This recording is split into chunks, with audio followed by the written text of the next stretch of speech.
What do you think of when you hear the word humble? If I was to tell you Jane is a humble person, she displays humility, what would you think? Would you think that Jane is reserved, quiet, shy, passive? Would you think that she basically gets walked all over? That other people rule her? Whatever other people say, she does. She's basically like a slave.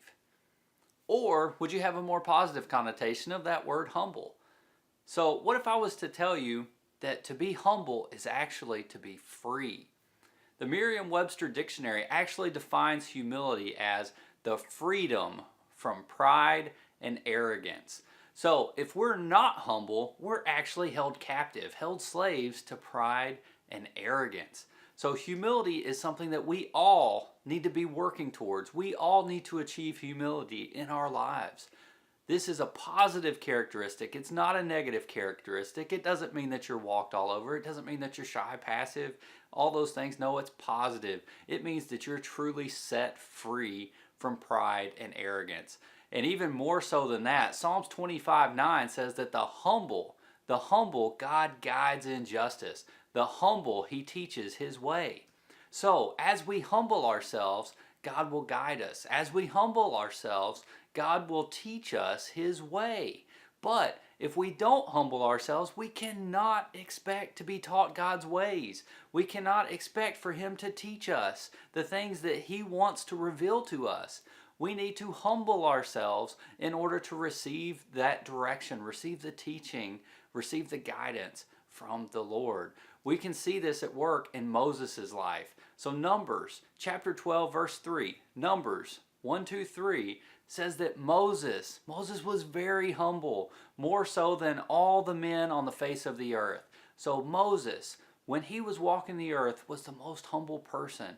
He was humble. We can see this in Hebrews 11, 24 and 25. It says that Moses, he displayed faith when he was full of age. He refused to be called the son of Pharaoh's daughter. But he chose to suffer afflictions with the people of God rather than enjoying the passing pleasures of sin. So, humility is more so about, I'm concerned with doing things the right way as opposed to being right. I'm not going to sit here and say that my way is the right way and defend it all day long. I'm going to search it out and find out what the right way is, and that's what I'm going to do, regardless if what I was doing before was right or wrong.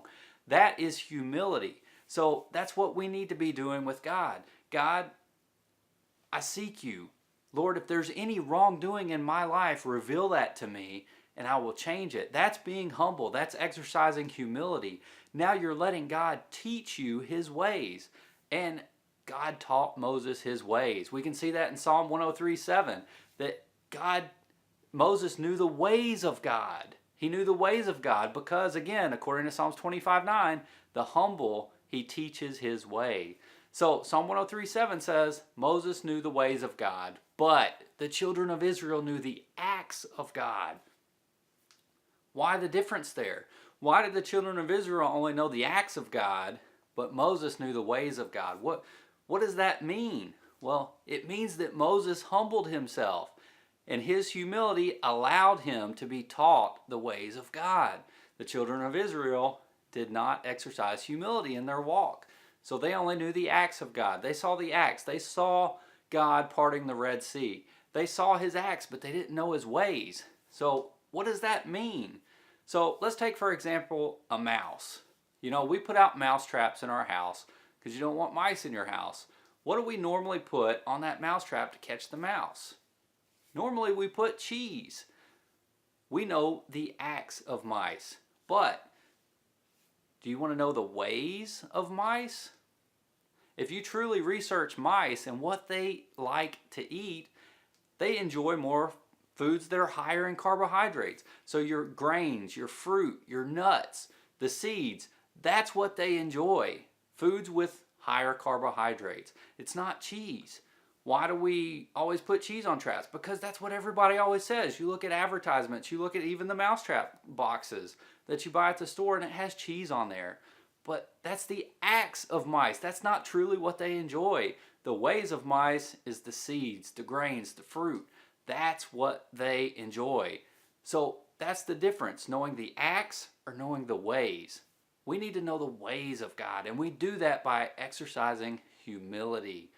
As we humble ourselves, we will know the ways of God because He will teach them to us. So we all need to be exercising humility.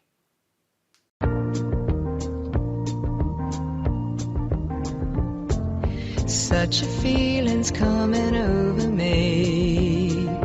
There is wonder in most everything I see. Not a cloud in the sky, got the sun in my eyes, and I won't be surprised if it's a dream. I'm on the top of the world.